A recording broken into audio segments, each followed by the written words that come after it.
কি করছিস কি রে গুলটে? অত জোরে মারছিস কেন? তাহলে কি করব? এত ভালো লোপ্পা বল দিলে জোরে মারার জন্য তো হাত সুরসুর করে। আহা গো, কি কথাই শোনালেন রে, হাত সুরসুর করে। বলটা যদি কারো বাড়িতে ঢুকে যেত তাহলে কি হতো বলতো? হয়তো বলটাই আর ফেরত দিত না। ঠিক ঠিক, ওই পুটি ঠিক কথাই বলেছে। আমাদের যখন ওই তেমন কোনো খেলার মাঠ নেই তখন একটু সাবধানে খেলতে হবে বই কি। ঠিক আছে বাবা, ঠিক আছে, এবারে না হয় রয়ে সয়ে মারবো। নে নাপলা, ভালো করে বল করতে।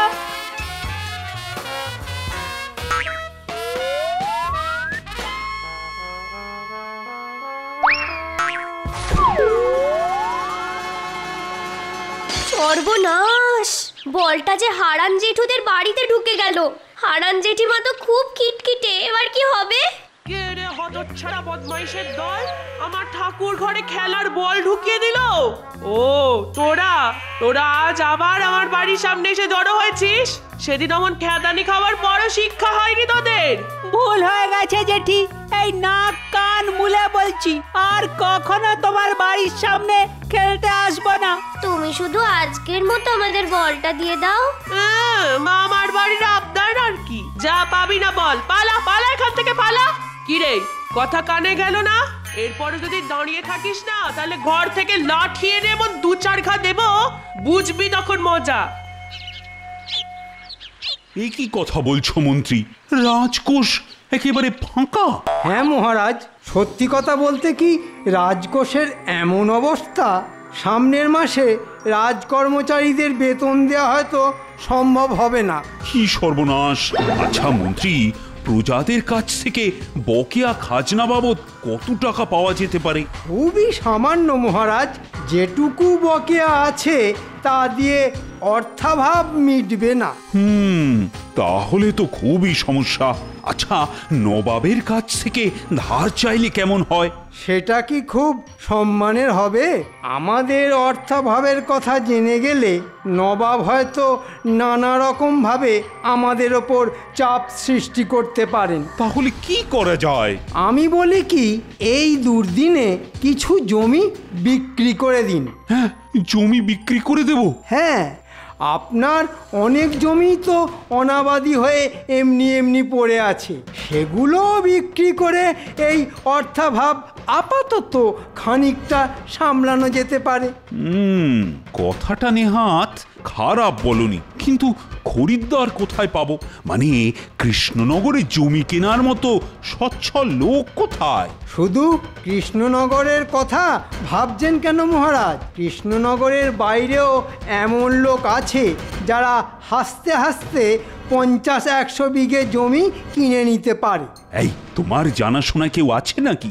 আছে বলেই তো বলছি। গো মন্ত্রী, সে আবার সাহেব টাহেব নয় তো? আপনি নিশ্চিন্ত থাকুন, সাহেবও নয় আবার মোসাহেবও নয়, একেবারে এদেশীয়। হ্যাঁ, তাহলে আজকালের মধ্যেই তাকে ডেকে পাঠাও। তবে হ্যাঁ, জমি বিক্রি না হওয়া পর্যন্ত কথাটা কিন্তু খুব গোপনে রাখবে। দেখো বাপু, যার জন্যে তোমায় ডেকে পাঠিয়েছি, মহারাজ কিছু জমি বিক্রি করে দিতে চান। তুমি কি কিনতে রাজি আছো? কেন রাজি থাকবো না? এই জমি কেনা বেচাই তো আমার ব্যবসা। তা কতটা জমি বিক্রি করতে চান? ধরো 100 বিঘে মতো। আমি রাজি আছি। কিরকম দাম দেবে? সেটা জমির উপর নির্ভর করছে। জমিগুলো কি চাষের জমি আছে? না না, কোনোটাই চাষের জমি নয়, রুক্ষ মাঠ। তাহলে ধরুন না কেন বিঘা প্রতি 1000 টাকা। ব্যাটা বেশ ভালোই দাম দিতে রাজি হয়েছে। এটা কিন্তু মহারাজকে বললে চলবে না, কিছু কম করে বলতে হবে। কি হলো মন্ত্রী মশাই, দাম কি কম বললাম? না না, কম বলবে কেন? তুমি তো একেবারে উচিত দামই বলেছ। তবে মহারাজকে বলবে বিঘে প্রতি 800, বাকি 200 আমাকে দেবে। হ্যাঁ, কিন্তু মহারাজ যদি 800 টাকায় রাজি না হন? আরে আরে, হবে হবে। মহারাজ কেন, মহারাজের 14 পুরুষ রাজি হবে। মহারাজের এখন কাঁচা টাকার খুব দরকার। তাহলে কবে মহারাজের কাছে নিয়ে যাবেন বলেন? তুমি রাজি থাকলে আজই নিয়ে যেতে পারি, তবে মনে রেখো বিঘে প্রতি আমাকে যে 200 করে দিচ্ছ সেটা যেন খুব গোপন থাকে। আপনি কোনো চিন্তা করবেন না মন্ত্রী মশাই।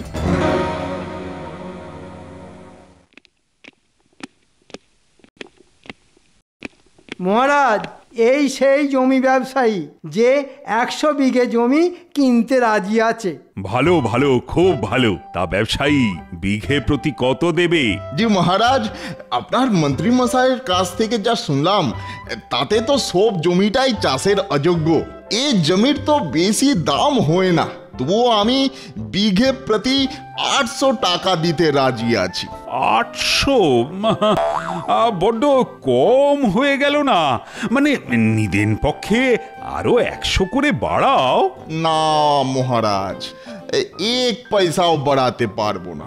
আসলে ও জমি কিনে আমার তো এখন ফেলে রাখতে হবে, তারপর দেখতে হবে কতটা জমি চাষযোগ্য করে তোলা যায় আর কতটা জমি পাকা বাড়ি বানিয়ে বিক্রি করা যায়। তাই এখনো 800 দিতে পারবো মহারাজ, কিছু মনে করবেন না। কি গো মন্ত্রী, আরে তুমি কিছু বলো। আমি আর কি বলবো মহারাজ, জমি আপনার, কিনবেও, তাই কথাবার্তাটা আপনাদের মধ্যেই হয়ে যাওয়া ভালো। তবে আরো 2-1 ব্যবসায়ীর সাথে কথা বলে দেখেছি, তারা তো কেউ 500-600 বেশি দিতে রাজি হচ্ছে না।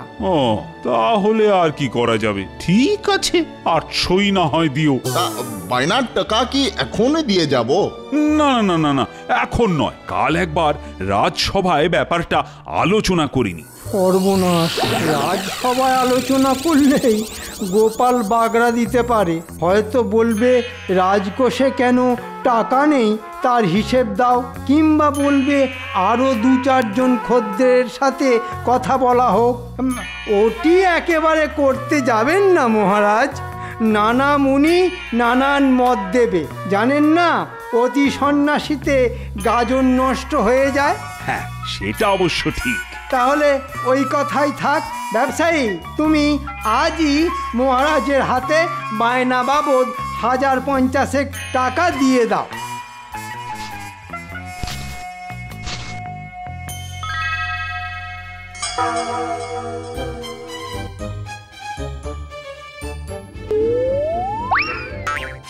দাদু ধরো, যা ফসকালে তো।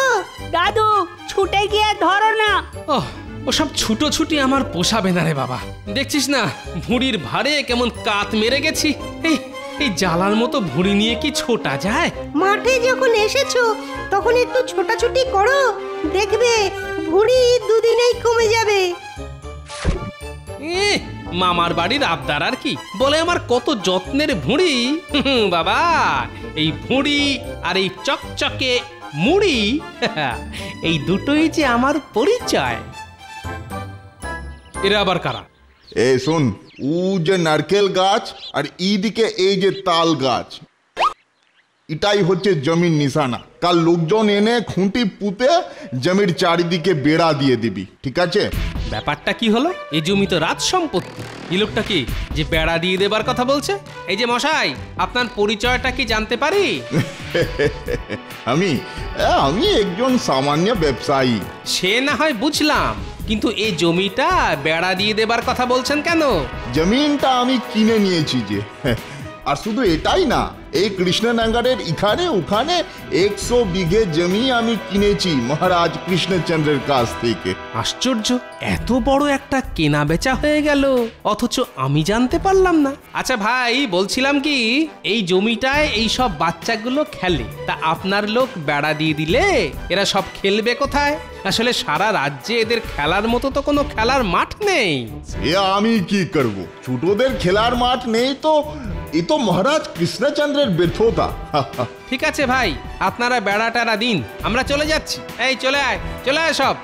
আমি প্রমাণ করে দেব যে রাজকোষে অর্থাভাবের ব্যাপারটা পুরোটাই মন্ত্রী মশাইয়ের সাজানো। হ্যাঁ, তাই করো গোপাল। আর প্রমাণ করতে পারলে রক্ষীদের দিয়ে এমন পেটাবো না, হাড়গোড় ভেঙে ফেলে রেখে দেব।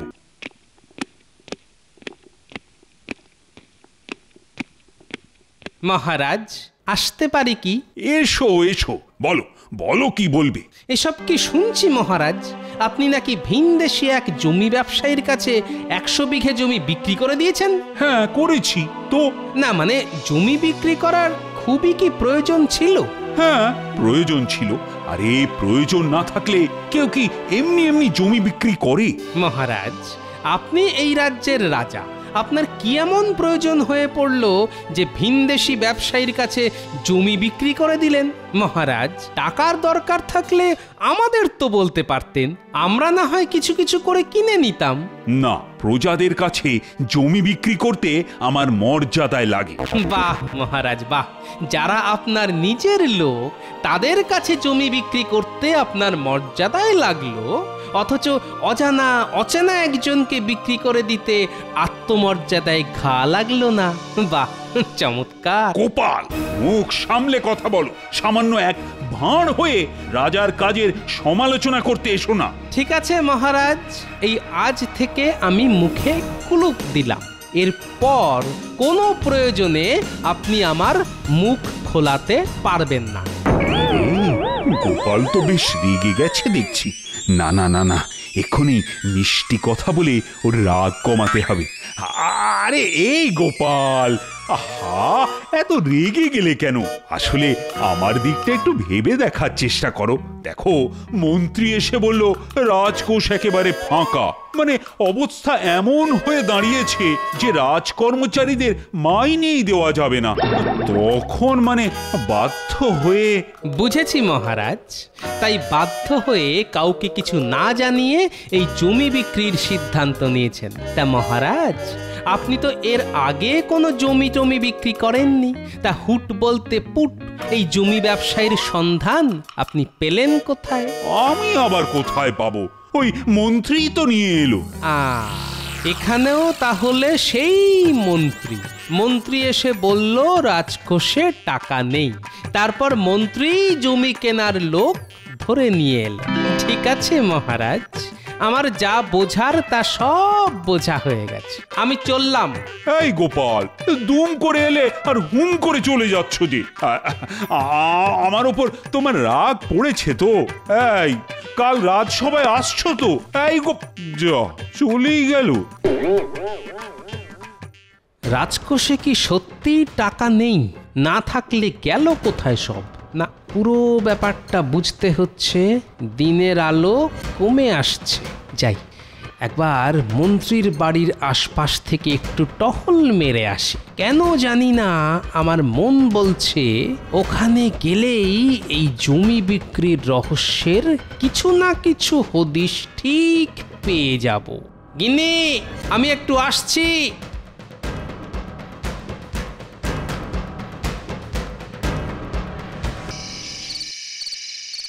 ভাই, জমি মাপ যোগ করতে কোনো অসুবিধে হচ্ছে না তো? না না না না, কোনো অসুবিধা কেন হবে? কেউ কিছু প্রশ্ন করলেই বলে দিচ্ছি জমি মহারাজের কাছ থেকে কিনেছি, বাস। আর অমনি সকলের মুখে ওই কি বলে যেন, খুব ভালো, খুব ভালো। ঘরের ভেতর মন্ত্রী যেন কার সাথে কথা বলছে, জানলার তলায় দাঁড়িয়ে শুনতে হচ্ছে। তা ভাই, জমি তো পেয়ে গেলে, এবার আমার ভাগটা দাও। হ্যাঁ হ্যাঁ, সে তো দেবই, দেবার জন্যই তো এসেছি। এই নিন, এ ধরেন। কত আছে এতে? যার কথা ছিল তাই।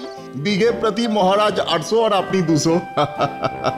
100 বিঘের হিসেবে তাই 20,000 টাকা। নিন নিন নিন, দেখে নিন। তুমি তো খুব এক কথার লোক দেখছি। হ্যাঁ, যা কথা তাই কাজ। আমি ব্যবসা করেই খাই, মুখের কথার দাম না রাখলে চলবে কেন বলেন? যা ভেবেছিলাম তাই। ভেতরে ভেতরে মন্ত্রী এই অঙ্ক। ঠিক আছে, কাল রাজসভায় সকলের সামনে বেটার হাটে হাঁড়ি ভেঙে দেব। হ্যাঁ,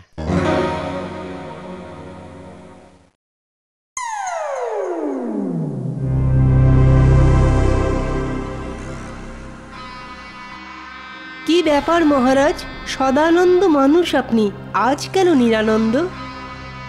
মহারাজ, আমি গণনা করে দেখেছি যে এ রাজ্যে এখন শনির দশা চলছে।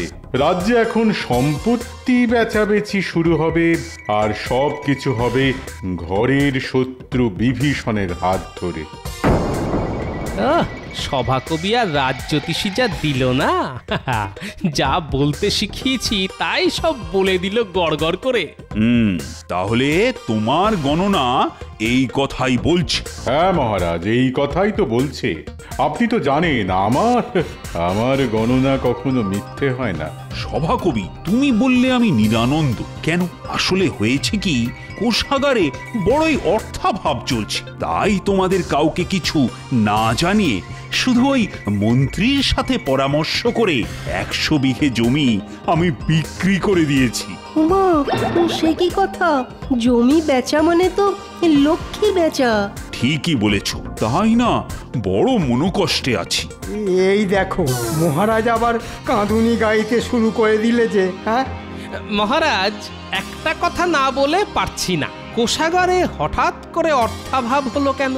এবছর তো খাজনা ভালোই জমা পড়েছে, সারা বছরে কোনো বন্যা অথবা খরা হয়নি, যুদ্ধের জন্যেও বাড়তি খরচ হয়নি, তাহলে কি এমন হলো যে অর্থাভাব হলো? সে আমি কি করে বলবো? মন্ত্রী বলল এমন অর্থাভাব যে সামনের মাসে রাজকর্মচারীদের বেতনই দেওয়া যাবে না। আপনি কি হিসেব দেখতে চেয়েছিলেন? না। আশ্চর্য, হিসেব দেখবেন না?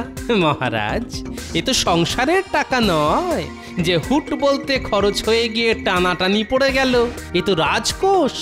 আমি প্রমাণ করে দেব যে রাজকোষে অর্থাভাবের ব্যাপারটা পুরোটাই মন্ত্রী মশাইয়ের সাজানো। হ্যাঁ, তাই করো গোপাল। আর প্রমাণ করতে পারলে রক্ষীদের দিয়ে এমন পেটাবো না, হাড়গোড় ভেঙে ফেলে রেখে দেব। এই গোপাল, এই তুমি কি বলতে চাইছো বলো তো? বলতে চাইছি যে এই অর্থাভাব হলো সাজানো। সাজানো অর্থাভাবের কথা বলে মহারাজকে বিভ্রান্ত করে আপনি নিজের চেনা জমি ব্যবসায়ীকে এনে 100 বিঘে জমি বিক্রি করেছেন, আর তার কাছ থেকে বিঘে প্রতি 200 মানে মোট 20,000 টাকা নিয়ে পকেটে পুরেছেন। সে কি বলছো কি গোপাল? ঠিকই বলছি মহারাজ। আপনি তো রাজসভার কারোর সাথে জমি বিক্রির ব্যাপারে আলোচনা করেননি, তবুও আমি জানি আপনি বিঘে পিছু পেয়েছেন 800 আর মন্ত্রী মশাই মেরেছেন 200। দেখলেন তো মহারাজ আমার গণনা।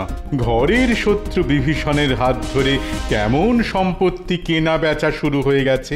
মিথ্যে কথা মহারাজ। গোপাল এদের সকলের সাথে চক্রান্ত করে আমাকে ফাঁসাতে চাইছে। তাই নাকি?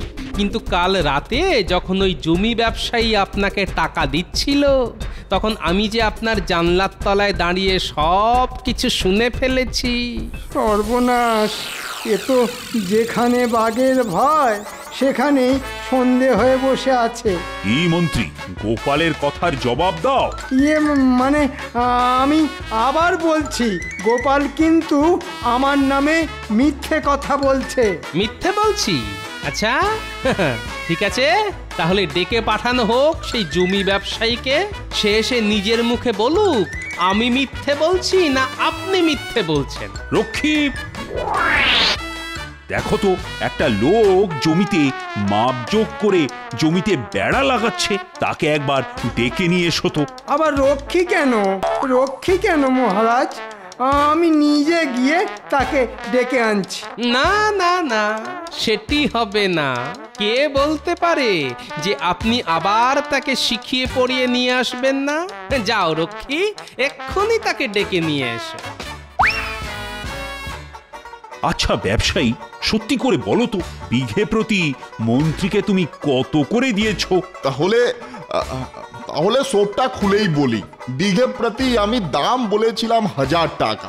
মন্ত্রী মশাই বললেন যে মহারাজকে 1000 বলার কোনো দরকার নেই, মহারাজকে বলবে 800 আর আমায় দেবে প্রতি বিঘে 200। মন্ত্রী, ভুল হয়ে গেছে মহারাজ, অন্যায় হয়ে গেছে, এবারের মতো ক্ষমা করে দিন। ক্ষমা? তোমার মতো মিথ্যেবাদী জোচ্চোরকে ক্ষমা? শোনো, বাড়ি গিয়ে ওই 20,000 টাকা এনে আমায় দেবে। আমি ওই জমি বেচবো না। ব্যবসায়ী বলেন মহারাজ, বলেন। আমি তোমায় তোমার পুরো টাকা ফিরিয়ে দিচ্ছি। আমি ঠিক করেছি আমি আর জমি বেচবো না। ঠিক আছে মহারাজ, আপনার যেমন ইচ্ছে। মন্ত্রী, আর একটা কথা, গোপালকে কোষাগারের সব হিসেব বুঝিয়ে দাও। মনে রেখো, জালিয়াতি করতে গেলে কিন্তু। চিন্তা করবেন না মহারাজ, পাই পয়সার গরমিল করতে গেলেই এমন ক্যাক করে ধরবো না মহারাজ। আমি প্রমাণ করে দেব যে রাজকোষে অর্থাভাবের ব্যাপারটা পুরোটাই মন্ত্রী মশাইয়ের সাজানো। হ্যাঁ, তাই করো গোপাল। আর প্রমাণ করতে পারলে রক্ষীদের দিয়ে এমন পেটাবো না, হাড়গোড় ভেঙে ফেলে রেখে দেব। ও মহারাজ, রক্ষীদের দিয়ে পেটাবেন না, ওরা যে চোরের ঠ্যাঙান ঠ্যাঙায়। বুড়ো বয়সে চোরের ঠ্যাঙানি খেলে আমি যে মরে যাব মহারাজ, মরে যাব। তোমার মতো জোচ্চোরের মরাই ভালো। গোপাল, বলুন মহারাজ। আজ তোমার জন্যই জমি বিক্রির মতো একটা খারাপ কাজের হাত থেকে আমি বেঁচে গেলাম। বলো বলো, কি পুরস্কার তুমি চাও? যা চাইবো তাই দেবেন তো মহারাজ? আহা, আগে তো শুনি কি চাও। জমি নিয়েই যখন এত বিবাদ, তখন কিছুটা জমিই আমি চাই। তবে আমার জন্য নয় মহারাজ, এই রাজ্যের বাচ্চাদের জন্য। মহারাজ, আমাদের কৃষ্ণনগরের বাচ্চাদের খেলার জন্য কিন্তু কোনো মাঠ নেই। একটু খেলার জন্য তারা এখানে ওখানে অনাথের মতো ঘুরে বেড়ায়। মহারাজ, মনে পড়ে অনেক দিন আগে জঙ্গলের ধারে খেলতে গিয়ে ট্যাপাকে যখন কাপালিকে ধরে নিয়ে গিয়েছিল, তখন আপনি বলেছিলেন ওদের জন্য একটা খেলার মাঠ করে দেবেন। কিন্তু আজ অবধি। ঠিক ঠিক, তুমি একেবারে ঠিক কথাই বলেছ গোপাল। বড় অন্যায় করে ফেলেছি আমি এই রাজসভায় দাঁড়িয়ে কথা দিচ্ছি, একটা খুব সুন্দর খেলার মাঠ আমি ওদের জন্য করে দেব। করেই যদি দেন, তাহলে আমিও আপনার নামে জয়ধ্বনি দেব, গলা ছেড়ে বলবো, জয় মহারাজ কৃষ্ণচন্দ্রের জয়।